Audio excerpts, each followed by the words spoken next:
So that, how do you keep the joy for so long when anxiety seems like a thing that could very easily set in?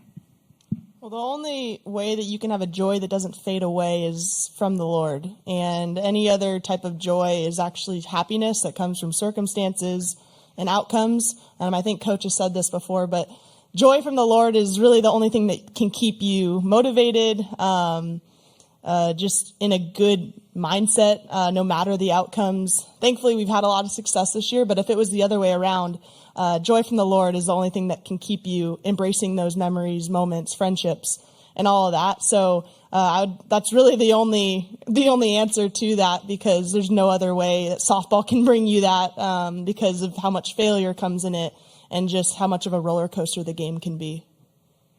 1,000% agree with Grace Lyons. I went through that my freshman year.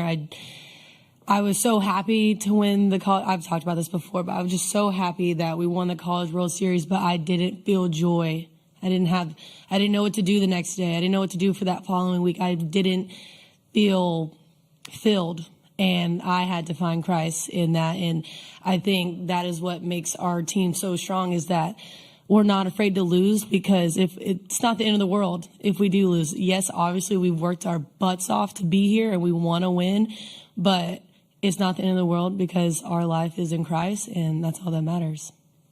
Yeah, I think a huge thing that we've really just latched onto is eyes up. And you guys see us doing this and pointing up, but we're really like fixing our eyes on Christ. And that's something where, like they were saying, you can't find a fulfillment in an outcome, whether it's good or bad. And I think that's why we're so steady in what we do, and our love for each other and our love for the game, because we know this game is giving us the opportunity to glorify God. Mm-hmm. And I just think once we figured that out and that was our purpose and everyone was all in with that, it's really changed so much for us. And I mean, I know myself, I've seen so much of a growth in myself with once I turned to Jesus and I realized how he had changed my outlook on life, not just softball, but understanding how much I have to live for, and that's living to exemplify the kingdom. And I think that brings so much freedom.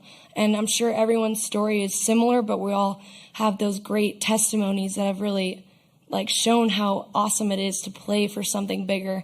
And I think that's just what brings me so much joy. And no matter the outcome, whether we get a trophy in the end or not, this isn't our home. And I think that's what's amazing about it, is we have so much more. We have an eternity of joy with our Father, and I'm so excited about that. And yes, I live in the moment, but I know this isn't my home. And no matter what, my sisters in Christ will be there with me in the end,